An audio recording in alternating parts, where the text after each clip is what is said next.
Hello and welcome to the first of my 2017 Winter Fireside Chat vlogs. It is the middle of November. It's actually quite a mild day, but I am sat by the stove, which is on. Let me just, open that. Ow. It's hot. I don't know if you'll pick that up on camera, but there are a few glowing coals in there. Just keeping the boat on tick over, because although it's quite mild today, we have had a few chilly days and nights of late, and it is simpler to keep the fire on pretty much 24/7 from November through to March than it is to just put it on a cold day, because you have to put so much coal in and wait for it to heat the boat up. It is simpler just to add a couple of lumps and keep it ticking over even on the mild days, and then the boat is always kept up to temperature. Anyway, that's not what I sat down to talk about today. This is a status update vlog with the end of my cruising vlogs in the last vlog. And before we get into winter DIY, I thought I'd do a sit down chat, just let you know what I'm up to on the channel and how things are going. Now, because my memory is not what it was, I'm an old man, you know, I've got a notepad with notes on, and as you can see, I've got quite a few notes. So I rather suspect this is going to need, on your behalf, a nice cup of tea. Quite possibly a chocolate biscuit as well, because I think I'm going to be waffling here for quite a while. So, my status, what am I up to? The cruising has finished. The last vlog, which was filmed at the end of June, then I stopped for July and August when it got really, really busy on the canals. I did go out again in September, October, but I didn't go very far. I just went to Hillmorton Wharf and also back to Yelvertoft Marina, and both of those were for DIY reasons. So instead of filming them as cruises, excuse me, I have filmed the DIY, and I'll come back to that in just a second.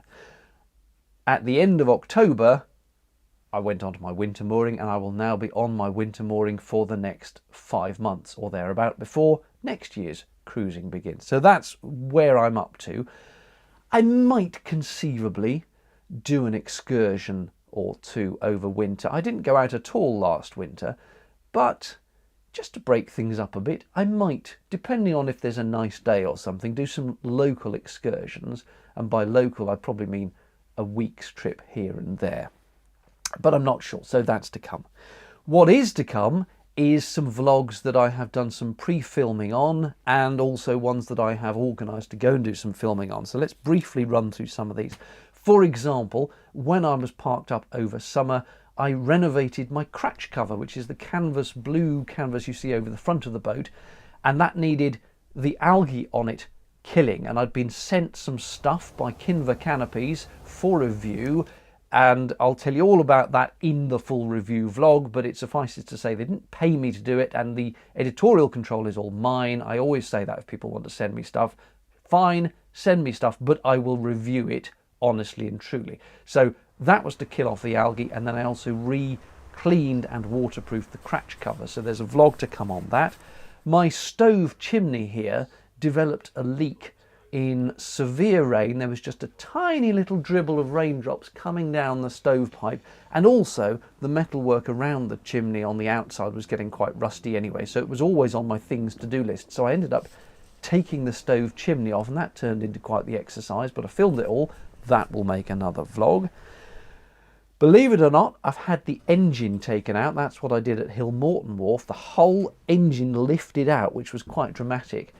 And that was so that I could de-rust and repaint part of the bilge.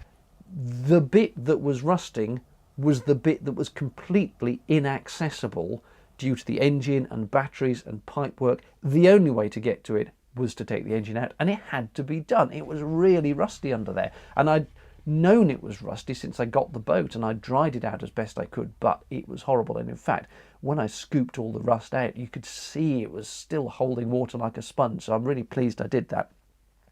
That will be a vlog.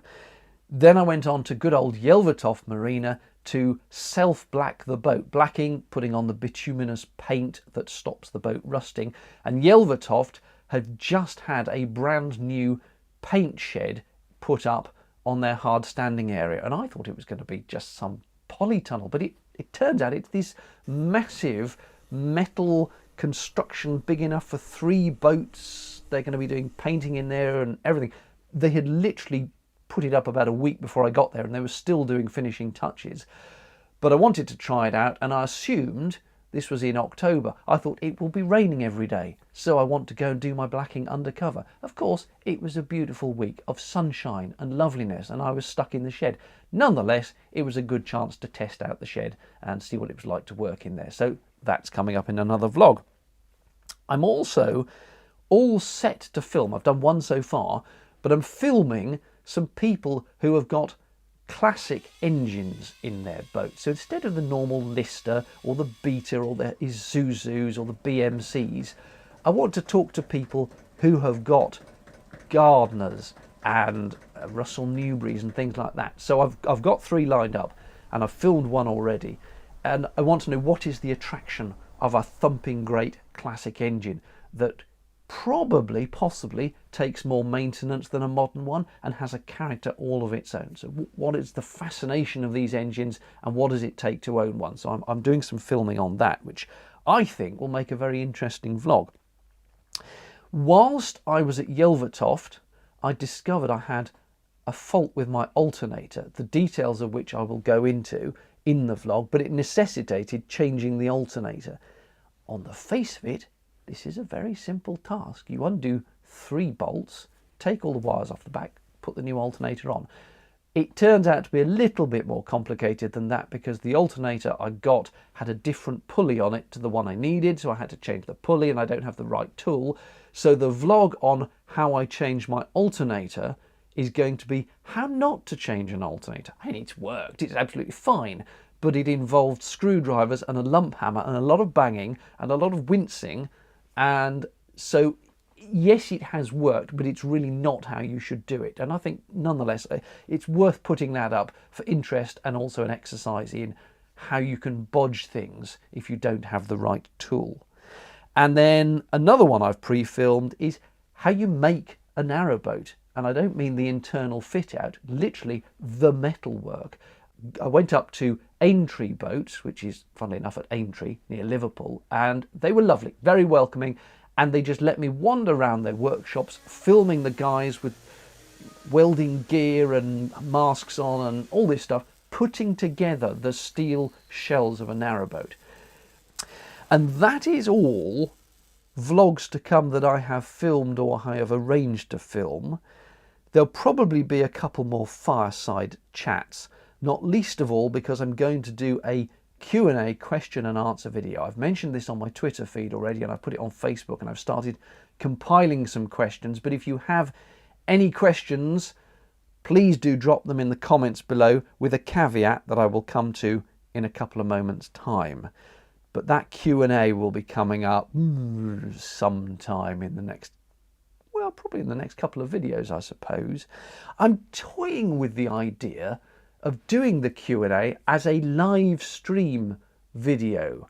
It would then be recorded and left on the channel for anyone who couldn't make the live stream. It doesn't mean you would have to tune in at a specific time, but I'm just wondering whether it might be fun to do it as a live stream. I've been watching the indie projects doing their live streams. They always seem like a laugh. And Cali Camping, of course, have a load of fun in their live streams as well. And I thought, well, maybe that's how I should do the Q&A, and then I can not only use the questions I've got in advance, but people can live stream questions to me as it goes. My only doubt on that one, I suppose, is that both Cali Camping and the indie projects are couples, and therefore there's a bit of banter, a bit of fun.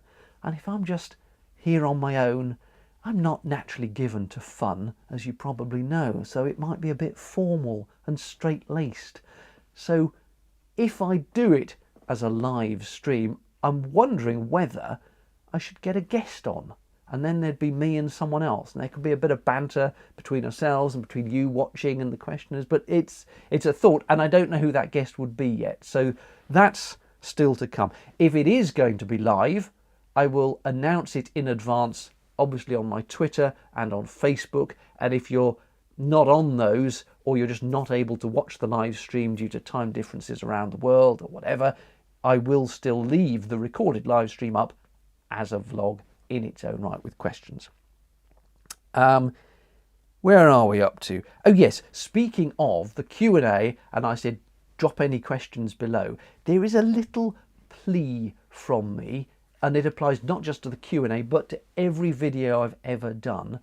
I love having the comments, I really do. But quite a lot of times I'm getting comments that I have answered either in the video description saying something about that particular video, or I've put the answer in my frequently asked questions page on my website.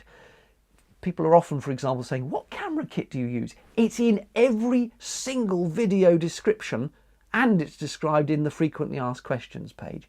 And then people are asking, you know, it's the standard canal boat questions, but it's already answered on my FAQ page, which for a couple of videos I even made reference to on the screen on the video, and it still didn't seem to make people read the FAQ. So a little tiny plea before questioning: just check that the question hasn't already been answered on the Q&A or in the video description, if you would.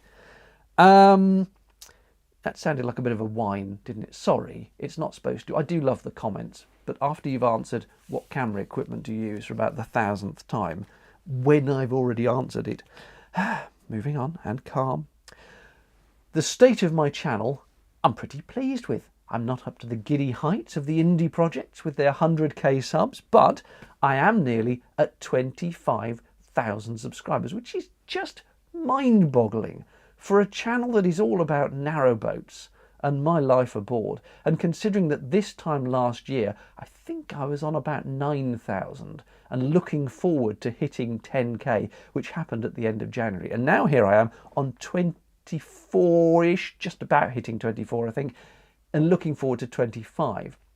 It would be wonderful if by the end of December I could hit 25,000 subs, mainly just for my ego. But you know, the more subs I have, the more enthused I am to leap out of bed in the morning at, say, 10:30 and do another video. The slightly troubling thing is, whereas a couple of months ago I was adding about 1,500 subscribers per month, so it would look like I'll be on target to get to 25, it's dropped quite dramatically. I'm now only adding about 700 a month, and that means if I don't find another extra 300 subs, I won't hit 25k. Oh no, disaster, by the end of December. So a little plea to you again. If you know of someone who might be interested in narrowboats, canals, and all the stuff I generally do, and if you haven't already told them about Cruising the Cut, would you do that and get them to subscribe to the channel? It would be lovely to hit 25k, a little Christmas present from the channel to me, and I'd be very grateful. Speaking of channels, I've bought a van. And again, this is something I've mentioned on Twitter and Facebook, and I'm not going to mention much past this point on this channel. The idea is I've bought a panel van, I'm stripping it out, and I'm going to have a go at a DIY conversion into a camper van. No, I am not leaving the boat for a camper van. That is the question everyone seems to ask. No, I live on the boat, but I've always liked campers. I've even talked about camper vans and motorhomes in a couple of vlogs before now, and I just fancied a project. So I am doing that build, and of course I'm going to document it as a series of vlogs, not here on Cruising the Cut. I don't want to clutter up the narrowboat channel with stuff all about a van. So I've launched a new YouTube channel, which you can either look at on YouTube, and guess where the link to that channel is? Yes, it is in the video description here down below.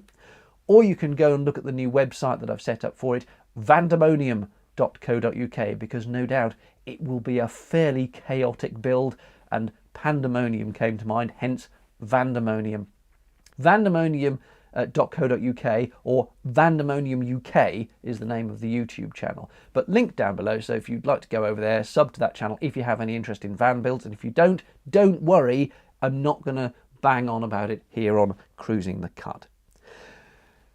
Nearly at an end now. Your tea is quite possibly cold and your biscuit long ago eaten. One final point: cruising plans for 2018. I don't really have any, other than, and I've said this every year so far, why don't I go down the Grand Union towards London, either to get there and turn around and come back, or possibly, if I'm feeling very brave, down onto that very brief bit of tidal Thames. It's only about 100 yards, then onto the non-tidal Thames up to, I forget where it is that you then join.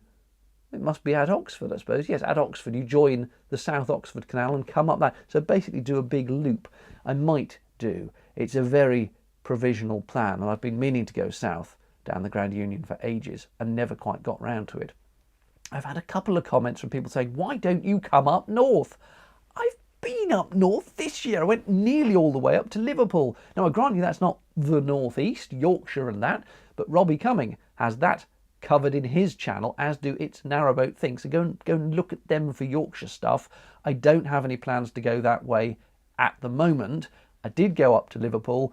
I've mostly hung around in the Midlands, so why not south next year? But very much a tentative plan. I may change my mind completely. I may sit on my mooring all next year and just go to canal events for the year. Because the one thing you notice while you're out on the boat is that over the summer there are loads of lovely looking canal events which you wouldn't be able to get to on the boat. I'd have to constantly park it up somewhere, get a train, get a cab, get a bus. It'd be a right palaver. And I was actually thinking one year I'm not going to move and I will just go to all the different canal events by car, or perhaps by camper van, who knows. So no real decisions on cruising for 2018. Right, that's the list done. If you are still watching this, congratulations, well done. You are a hardy soul indeed. Thank you for watching, thank you for subscribing. It's been a fantastic year, and it's been a joy and a pleasure to have people interested in my videos, commenting on the videos, even if they're downliking the videos. Did you know a downlike apparently still counts to YouTubers' interaction, so it still means my video gets promoted more? Not that I'm asking you to downlike, but anyway. That's it for this one. Next vlog will probably be the cratch cover renovation and review of the algae killing stuff from Kinder Canopies. That's it for this one. My tummy is rumbling. It's time for lunch. Cheerio.